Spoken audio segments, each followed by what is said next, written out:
哎，বজাও।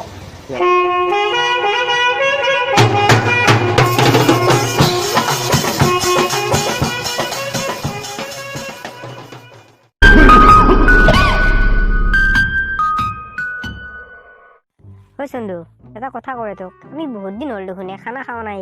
Lockdown আগৰ পৰা একদম আজিলৈকে এটা খানাও খোৱা নাই। খাও যাও কোনবাৰ দিনা এটা। মই তোক কথাটো কম বুলি ভাবছিলো, তই কৈয়ে দিলি। খাবাতো লাগছিলে। আজি গধূলিমান খাই দিওঁ নেকি, নে কি কোৱা? যাও আজি গধূলি খাই দিম যাও। পাঠা মাংসখিনি মই দিম দে, হ'ব দে। বাকীখিনি তন্দুৰীটো যোগাৰ কৰবি। কি নিংনিচ চাল বুঢ়া যাৱা, তই পাঠাৰ মাংস দিবি? মোৰতো বিশ্বাসে নহয়। কে মই দিবা নোৱাৰো বুলি ভাবছে নাকি তই? নহয়, তই দিবে পাৰা, কিন্তু আগে পিছে যে তই দিম বুলি কৈ নেদা হৈ থাকা, সেইকাৰণে তোক কলো দে পিছে দিবে বুজছে আজি দিবি দে। ঐ চন্দু, হয়তো দেখোন পুলিচ আছি। তহঁতে ক'ৰবাত কিবা জোট লগাই থৈ আহিছা নাকি? হা, আমাৰ ফালে আহি আছে দেখোন। আমিনো ক'ত কি জোট লগাম? একো দেখোন জোট লগোৱা নাই। কেবা আহি আছে? আমি দেখোন একো জোট লগোৱা নাই। সেই পুলিচটো দেখোন চিধা চিধি গেল, আমাক একো নুসুধিলে। ক'ত বা কি হৈছে আৰু ভগৱানেহে জানে আজি। এবাৰ দেখোন লক্ষী দাও আছে, ক'ত যাই আন দে? তাকেইতো ক'বা নচ্ছো দে আৰু আজি। ফাৰ্ষ্ট গেল পুলিচ, এবাৰ আছে লক্ষী দাই, ক'ত বা যায় আন দে?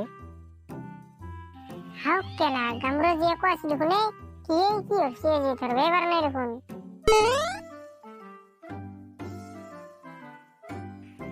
এবাৰ দেখোন তোক গবেদে আছে, গবেদে সুধুৰ আন ক'ত যায় আজি? গবেদে ইফালে ওচৰতা। পিংকু দা, কচোন কি হ'ল? গবেদে আমাৰ কিবা ভেঠাপাৰা গাঁৱত কোনোবা চিৰিপ লাগিল নেকি নে? ফাৰ্ষ্ট গেল পুলিচ, তাৰপে গেল আমাৰ লক্ষী দা, তাৰপে গেল দেখোন এই গামবুঢ়াৰ জীয়েকটো। এতিয়া দেখোন তই যাব হৈছে কিয়া? কাৰণটো কিনো? টফিদা, তই গম পা নাই? আজি দেখোন আমাৰ ভেঠাপাৰা গাঁৱত এই হাই ছেকেণ্ডাৰী স্কুলত দেখোন আজি আমাৰ হেমন্ত মামা আহিব। হেমন্ত মামা। কি হেমন্ত বিশ্ব শৰ্মা আহিব আৰু আমাৰ ভেঠাপাৰা গাঁৱত? যত যাই থাক আমি যাইছো যো। চন্দু আৰু নিংনিচ চাল যাৱা, তন্দৰতো শুন, আজি আমি খানাটো নাখাও। আজিতো হেমন্ত বিশ্ব শৰ্মা আহিলে তাতে খানা দিবয়ে। তাতে আমি আজি পুৰা দগৰি খাম। আৰু আমাৰ খানাটো অহা সপ্তাহত খাম দে, হ'ব না? দে হ'ব দে। যৌ পিছে আমি এতিয়া যাই থাকো, বেছি পলম নকৰি। চব এই মুখা মামাক চাৱাই মানুহ নে? বাপ্পা 10,000 মান মানুহ আছে দেখোন। তাকেতো বা হাই ছেকেণ্ডাৰী নড্ৰা হৈ গেছি, ইমান মানুহ আছে। সব খানা খাবা আছে এই মুখা। মামা একবার হাই দিয়ক, মামা একবার হাই দিয়ক।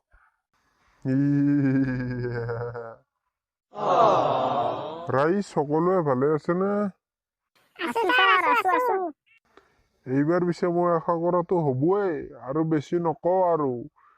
মই এইবাৰ ভেঠাপাৰা গাঁৱৰ পৰা জিকাটো আশা কৰিলোৱে আৰু। ৰাইজ মই যদি এইবাৰ জিকি যাওঁ, নদী নোৱা খালতো ব্ৰিজ বনাই দিম। আৰু পথাৰৰ মাজেদি এইবাৰ অভাৰব্ৰিজ বনাই দিম। ভেঠাপাৰা গাঁৱৰ ৰাইজৰ যাতে একো অসুবিধা নহয়। ৰাইজ আপোনালোকৰ আৰু কিবা অসুবিধা? ৰাইজ আপোনালোকে কোনো চিন্তা নকৰিব। যদি আপোনালোকৰ ভয় লাগে, মোক ৰাতি 2টা বজাতো হোৱাটছএপত মেছেজ দিব। মোৰ নাম্বাৰটো লৈ লওক, 00000। ৰাইজ অলপ বেছি স্পীড হ'ল, এইবাৰ মই লাহে লাহে কৈছো। 000000000। ৰাইজ লাষ্ট এক সময়ত আপোনালোকে মোৰ মুখে মুখে কওক, বলো ভাৰত মাতা কি জয়।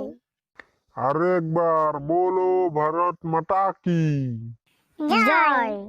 সকলোৱে আৰু একবাৰ লাষ্টত বলো ভাৰত মাতা কি জয়। ৰাইজ আপোনালোকে যাতে একো অসুবিধা নাপায়, যদি কিবা অসুবিধা পায় মোক ৰাতি হোৱাটছএপত মেছেজ দিলে হ'ল। কিন্তু ফোন নকৰিব দেই, ফোন নকৰিব। বাহ কি দগৰি খালো পেট ভৰি গেল দে। পেট ভৰি গেল, দগৰি খালো দে। মাংস পাঠা মাংস দিছি। ৰাইজ, এই ভিডিঅ'টো মই কোনো বেয়া ভাবি বনোৱা নাই, কোনো পাৰ্টিক সমৰ্থন কৰা নাই। মই এই ভিডিঅ'টো জাষ্ট এণ্টাৰটেইনিঙৰ কাৰণে বনাইছো। যদি ভিডিঅ'টো চাই ভাল লাগিছে তেনেহ'লে চেনেলটো ছাবস্ক্ৰাইব কৰি কাষত থকা বেল আইকনটো দবাই দিয়ক, যাতে আৰু এনেকুৱা নতুন নতুন ভিডিঅ' আহি থাকে। বাই, জয় আই অসম।